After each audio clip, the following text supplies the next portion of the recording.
आज हम स्टार्ट करते हैं क्या IP address classes. IP address classes बोलने का क्या मतलब है? आईपी किसे कहा जाता है? आईपी मतलब होता है इंटरनेट प्रोटोकॉल।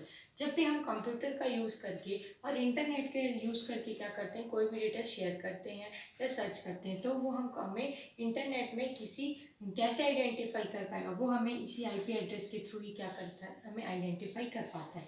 तो आईपी एड्रेसेस क्या होती है? एक ऐसा एड्रेस होता है जिसके थ्रू क्या किया जाता है, कोई भी सिस्टम एक सिस्टम से दूसरे सिस्टम में क्या कर सकता है, डेटा शेयर किया जाता है। जैसे मैंने लास्ट क्लास में ओएसआई मॉडल पढ़ाया था, तो ओएसआई मॉडल में हमने पढ़ा था कि नेटवर्क जो आपका लेयर होता है, नेटवर्क लेयर में क्या होता है, यही आईपी एड्रेस यूज़ किया जाता है। तो इस आईपी एड्रेसेस में क्या किया गया, एक रेंज होता है, उस रेंज को क्या किया गया, छोटे छोटे सब पार्ट पे डिवाइड किया गया, उसी सब पार्ट को यहाँ पर क्लासेस के रूप में डिफाइन किया गया। तो सबसे फर्स्ट आपको दिखाई दे रहा होगा यहाँ पर क्लास ए है। तो क्लास ए में क्या रेंज होता है? बेसिकली क्या होता है, जब भी हम आईपी की बात करते हैं तो आईपी हमारा दो पार्ट पे डिवाइड होता है। सबसे पहला क्या होता है हमारा IPv4 की बात करते हैं हम। सबसे पहले IPv4 की बात करते हैं। ये होता है कि आपके 32 बीट का एड्रेस होता है। जब भी हम IPv6 की बात करेंगे तो ये 128 बीट का एड्रेस होता है। जब भी हम IPv4 की बात करेंगे तो ये 32 बीट का एड्रेस होता है। जो हम आईपी एड्रेस क्लासेस के बारे में पढ़ने वाले हैं वो इसी IPv4 की बात करते हैं, क्योंकि हमने बोला कि 32 बीट का एड्रेस होता है, इसलिए हमने यहाँ पर क्या किया है, 32 बिट का एक एड्रेस जनरेट किया गया।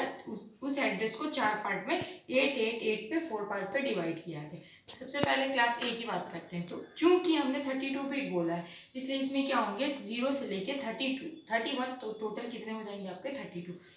तो हम क्या कर रहे हैं, इसे 4 पार्ट पे डिवाइड कर रहे हैं, 8 8 8, तो टोटल हो गया क्या आपका 32। इसमें कितनी क्लासेस के बारे में बोल रहे हैं, class A, class B, class C, class D और क्लास सी। हम जब स्टार्टिंग से पढ़ते जाएंगे तो लास्ट में हमें पता चलेगा कि डी और ई में क्या नहीं होता, आपके कोई भी आपके नेट आईडी और होस्ट आईडी का कॉन्सेप्ट नहीं होता। सबसे पहले हम देख लेते हैं कि उसका रेंज क्या लिखा हुआ है। क्लास ए का रेंज होता है 0 से लेके 127, और उसके बाद क्लास बी में क्या लिखा हुआ है, 128 टू 191। क्लास सी में लिखा हुआ है 192 से लेके 223 तक। क्लास डी पे लिखा हुआ है 224 से 239। क्लास ई में लिखा हुआ है 240 से लेके 255 तक। 0 से लेके 256 तक हमारे एड्रेस होते हैं। कहाँ से लेके, 0 से लेके 255 तक। तो टोटल कितने हो गए आपके, 256 एड्रेसेस हो गए। ठीक है, तो सबसे पहले क्लास ए में लिखे हैं 0 से लेके 127। तो चूंकि हमने कहा कि 0 से लेके 127 उसका रेंज होता है, तो इसमें हम बोल रहे हैं कि स्टार्टिंग के 8 बीट, स्टार्टिंग के कितने 8 बीट होते हैं किसके, नेट आईडी की। स्टार्टिंग के 8 बीट होते हैं नेट आईडी के, तो बचे हुए कितने 24 बीट होते हैं आपके यहाँ पर होस्ट आईडी की। क्योंकि यहाँ पर नेट आईडी के बीट हैं कितने 8 बीट, तो 8 बीट मतलब 2 to the power 7। 2 to the power 8 नहीं करना है हमें, क्यों, क्योंकि यहाँ पर स्टार्टिंग का जो 1 बिट होता है ना, स्टार्टिंग का जो 1 बिट होता है वो फिक्स्ड होता है। अगर किसी भी एड्रेस में आपको 1 दिखाई दे रहा है स्टार्टिंग में, तो वो क्या है आपके क्लास ए का एड्रेस है। क्योंकि बोला जा रहा है कि यहाँ पर 1 बिट क्या है, रिजर्व है। 1 बिट यहाँ पर रिजर्व होने के कारण टोटल बचे कितने 7 बिट, इसलिए हम करेंगे यहाँ पर क्या 2 to the power 7। 2 to the power 7 से क्या बनता है 128, इसलिए उसका लास्ट 0 से लेके 127, तो टोटल कितने एड्रेस हुए वहाँ पर 128 एड्रेस वहाँ पर कंट्रोल किए जाते हैं या कंटेन किए जाते हैं। फिर सेकंड क्या होता है हमारा क्लास बी। क्लास बी में जैसे क्लास ए में 8 बिट का नेट आईडी का बिट होता था, वैसे ही क्लास बी में क्या होते हैं आपके 8 + 8 टोटल 16 बिट की नेट आईडी होती है, और बचे हुए रिमेनिंग 16 बिट क्या होते हैं यहाँ पर आपके होस्ट आईडी के होते हैं, क्योंकि 2 to the power 16 बोला जा रहा है यहाँ पर। फिर जैसे कि यहाँ पर 1 एक सिंगल बिट रिजर्व होता है, वैसे ही यहाँ पर 1 0 ये क्या है आपके 2 बिट रिजर्व होंगे।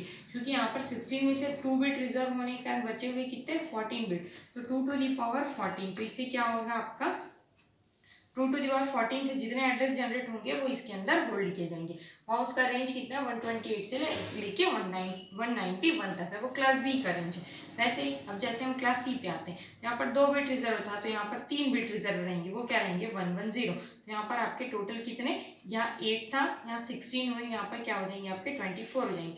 24 में से अगर हम 3 बिट रिजर्व कर ले तो बचेंगे कितने 21। यहाँ पर से 2 to the power 21 आपके नेट एड्रेस जनरेट किए जा सकते हैं। बचे हुए कितने यहाँ पर आपके 8। तो यहाँ पर जैसे मैंने नेट आईडी के बारे में बताया, वैसे ही होस्ट आईडी। जब हम क्लास ए में होस्ट आईडी की बात करेंगे तो 2 to the power यहाँ पर टोटल कितने 8 8 + 8 2 to the power 24 -2 किया जाएगा। क्यों -2, जो सबसे उसका इनिशियल होता है या जो आपका स्टार्टिंग होता है और जो आपका एंडिंग होता है। जो आपका स्टार्टिंग होता है उसको नेटवर्क एड्रेस के रूप में यूज़ किया जाता है, और जो आपका सबसे लास्ट होता है वो आपके ब्रॉडकास्ट एड्रेस के रूप में यूज किया जाता है।